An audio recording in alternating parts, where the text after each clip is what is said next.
Hey my friends, happy Friday. Hope you're all doing well. I have one of my very first two Japanese knives that I bought together here, and probably overall still one of my absolute favorite knives. My Misono Swedish steel 270 millimeter gyuto, and this thing is just an amazing blade. No frills, just beautiful, elegant mono steel, Western handled workhorse. Um, it's not laser thin, but it's pretty thin. It cuts great. Takes an amazing edge very easily. And typical of this style blade, um, these are designed to be sharpened asymmetrically, and the right side is a little bit of a clamshell type of profile, whereas the left side is very flat. And I sharpen my asymmetricals very asymmetrically. And this particular knife has not been sharpened in quite a hot minute, so it needs a little touch up. So I thought it would be fun to do, just your basic touch up maintenance sharpening on this, um, and then do a little cut testing with some food ingredients that I have. So the way that I sharpen my asymmetricals is I lay it over, and the right side I sharpen at a very low angle, like 6 or 7 degrees. This is my 1000 grit Suero de Bato, by the way. This Swedish carbon steel that Misono uses, I'll tell you right now, is a dream to sharpen. It sharpens up so easily, and I already almost have a burr all the way down, just that little bit. But I'm going to go ahead and do, it's been a while, so just to get out any microchipping or whatever, I'm going to go ahead and do just a few more light passes just to make sure that I've got this thing all the way down. And I think you can see how low I have this laid over, and now you can see the Guinty bevel, and it may look kind of wide, but you have to realize that's like a 6 degree bevel. So this right side of the knife, it's not that it's thick, it's that I sharpen that right side at such a low angle. I bring the edge of this to nearly a true single bevel kind of edge, and then you'll see when I sharpen the left side, you'll barely be able to see it. I sharpen the left side of the knife at about a 12 degree angle, and just barely touch it to the stone.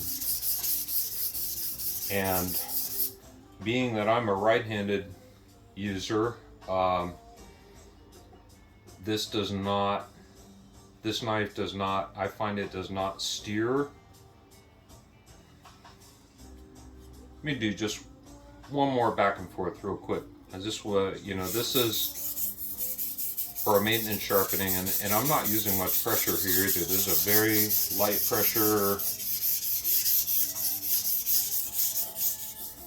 light pressure sharpening.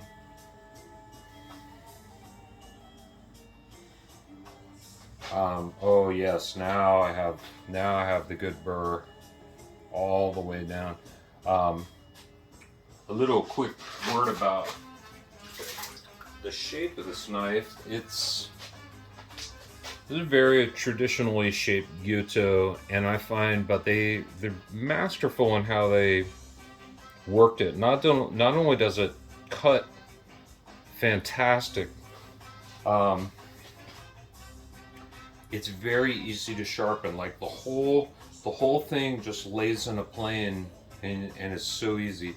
So now for the left side of the knife, I'm going to raise it up about twice as much. So I'm doing the left side at about 12 degrees. So it makes a little shelf there, and that really helps with edge durability. And I've already I've already flipped the burr. I don't even need to do that side again. So like I said, I barely touch the left side of the knife, barely gets touched this stone. I mean, you can do your asymmetricals however asymmetrical you want them. I like mine very much right hand biased, probably because I am right-handed, and I find they work great for me like that. So now getting the 4000 out, also Suero de Bato. Now we'll flip the burr back. So funny story about this knife. Now this Swedish carbon steel, it's only like, you know, 60 Rockwell. They treat it to, it's not like, this is not like some super hard, ultra tough steel, but I find the edge retention is fantastic. And one time I'm in a knife community which actually is full of Japanese sharpeners, and I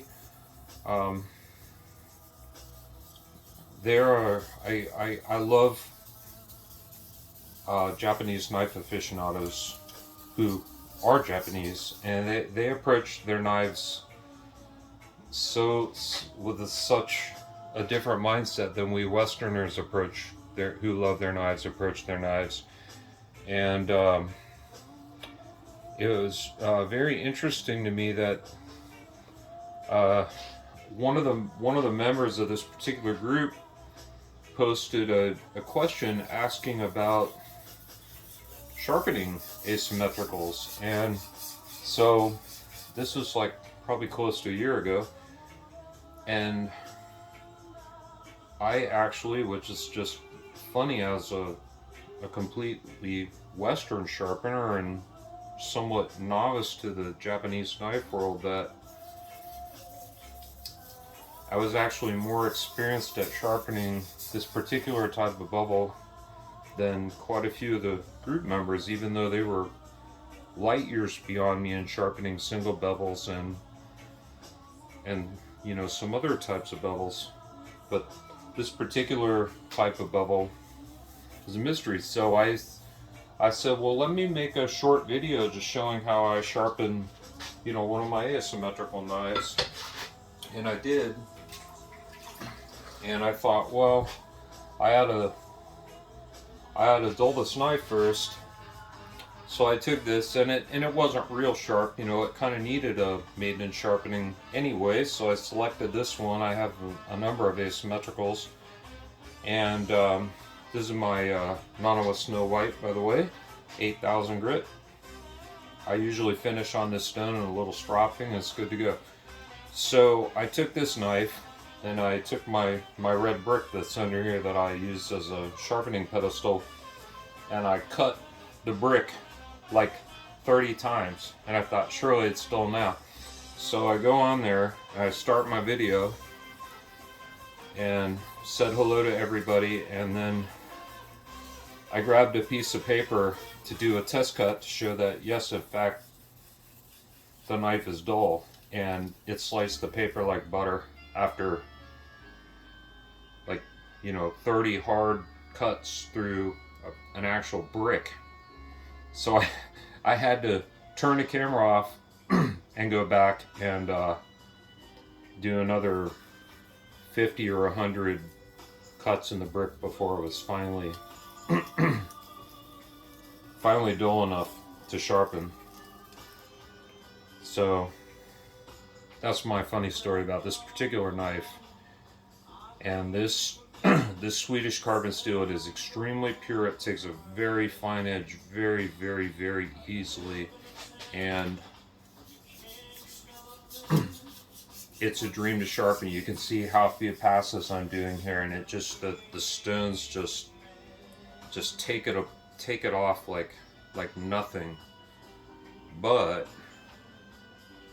it will hold that edge. It takes a shaving sharp edge. Okay, I'm just gonna just a little very light deburring here, and then we'll go on the leather.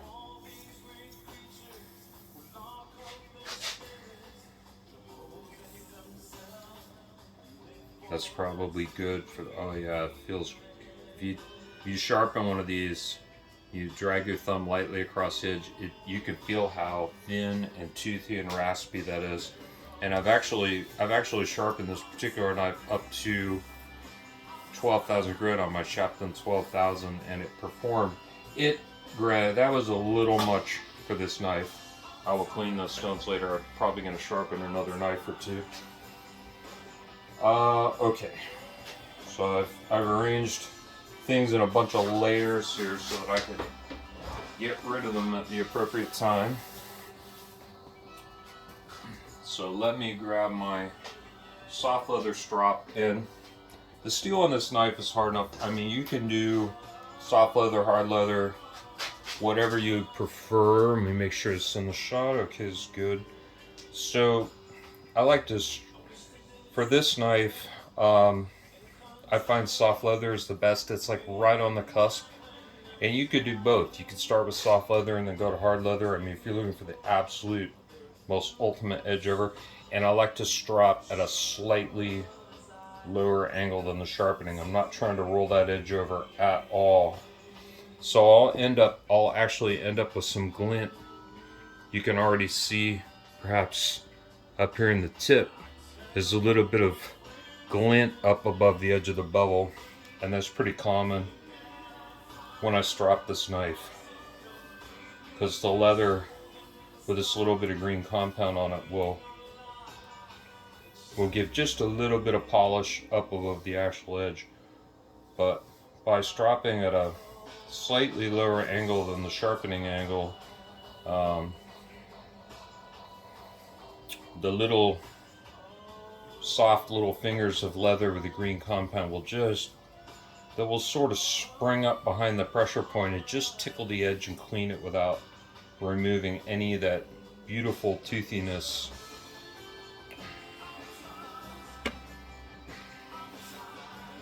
Let me just do like 5 more back and forths here, should be plenty.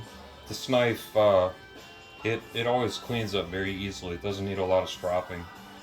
This knife, it probably didn't need any stropping. It would have performed great without any stropping. Alright, one more. Let's call that good. Try this out. This is a very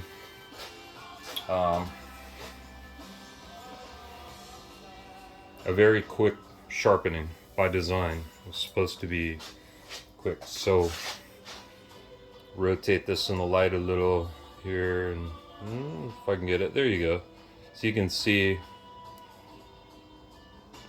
that about 1/8 inch wide bevel on the right side, but that's only like 6 degrees. But then over here on the left side, I don't even know if you can see it. It's so narrow, and that's just because of how I sharpen. So let's try a quick cut test. So I have here a tomato fresh from the supermarket. I have not done it other than I took the sticker off and washed it, and that's it. Check here. Alright, that's in the shot. So you see I've not flattened it, I've not done anything to stick this to the cutting board. So let's see how it do.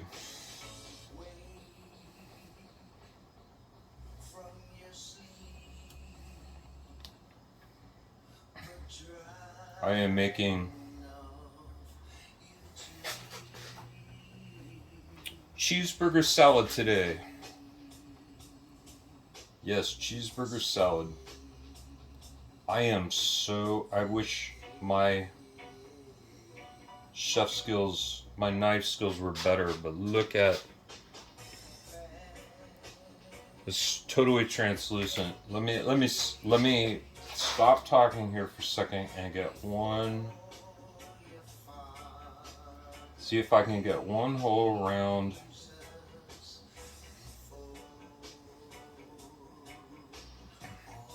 People talk about wanting a laser. This knife it's not quote unquote a laser. It's thicker than a laser, but look at that. You could not make a more perfect tomato slice than that. no stickage. Okay, this is not a super ripe soft tomato. It's not the hardest grocery store tomato I've ever brought home. All right, but it's not. This tomato is nothing special. I have not hand selected this tomato for this cut test. It's just a standard beefsteak tomato that I bought from the grocery store. Let me move these tomatoes out of the way. And I have an onion, a sweet onion. Make sure we're in the shot. There we go.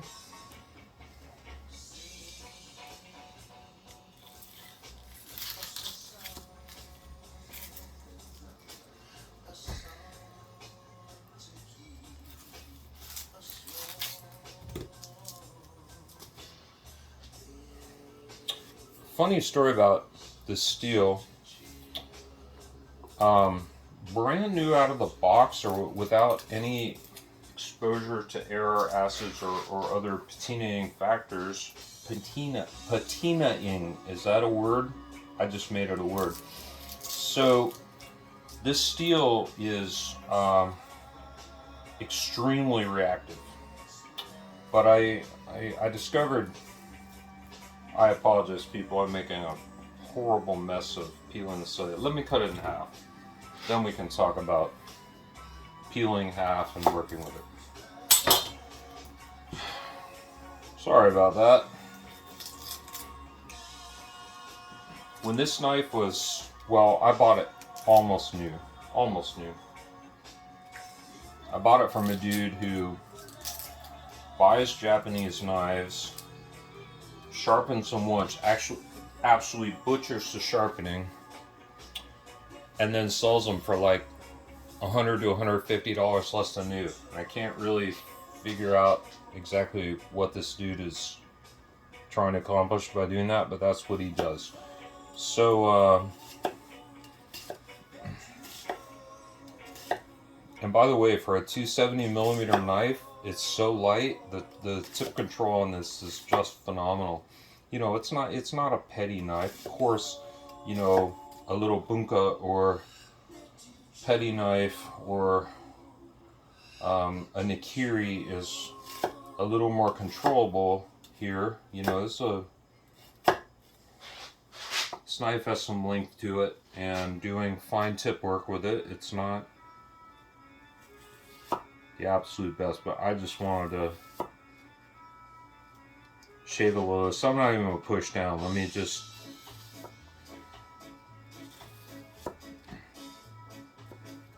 I'm just letting the weight of the knife basically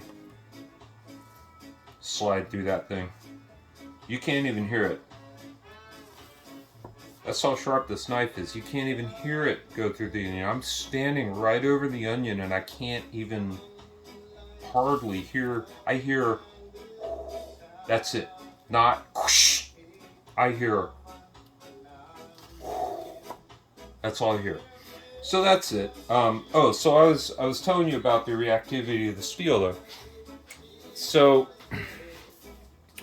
when I initially got this, steel was extremely reactive. Like when I cut up my first onion, the entire blade turned to like gray and black. I mean, it was, and you know, it was like my first real Japanese knife, and it was my first carbon steel knife, and I was like, oh, you know, what am I doing? And I'm like, you know, taking sandpaper, cleaning, keeping it shine, and then you know, I learned a little more and was like, okay, I'm gonna let this patina up, and I wiped it with some vinegar and gave it a little, you know, kind of a base patina, and then I just let it patina, and it got, you know, nice, and it had like, you know, grays and blacks and blues, and it looked really nice, no reds, no rust. And then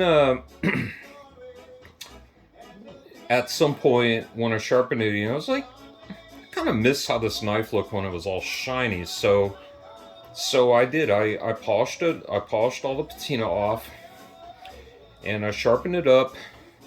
And then it went. By then I had acquired some more knives, and it went up on the magnetic strip.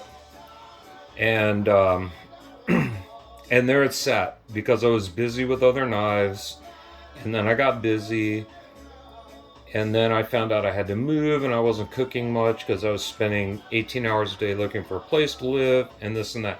Anyway, long story short, it sat up on the magnetic strip, just sitting in the air for a long time, and I guess that like set the surface of the steel. And now I've been using this knife for months, and it barely takes a patina now. I mean, I know if I polished it again and really exposed a fresh layer of the steel to the world, and then it would patina again, but just being exposed to the air for a few months, and it's barely even reactive now.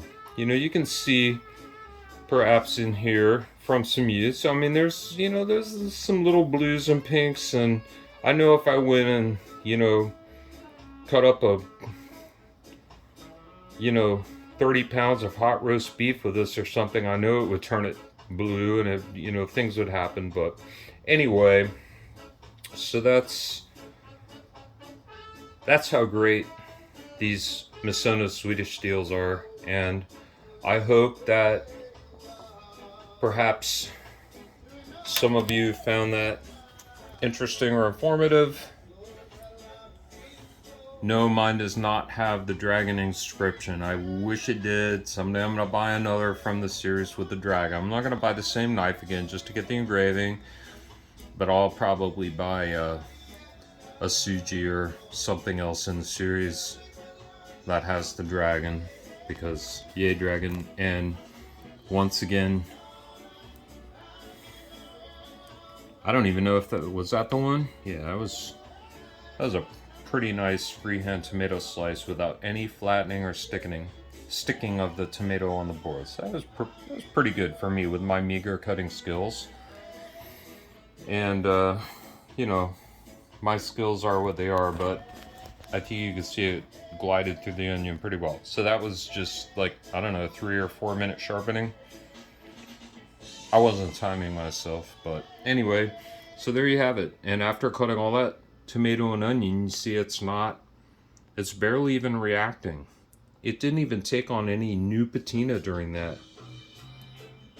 So, and that's just from being like air exposed for a while and just like stabilizing the surface. You can see how shiny the thin little bevel is.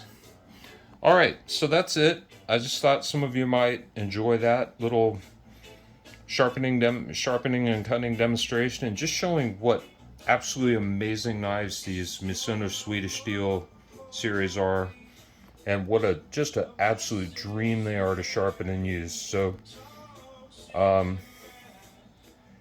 if you have one of these and love it as much as I do, be sure and chime in, let me know. And otherwise, hope you enjoyed it, and take care. See you next time. Bye bye.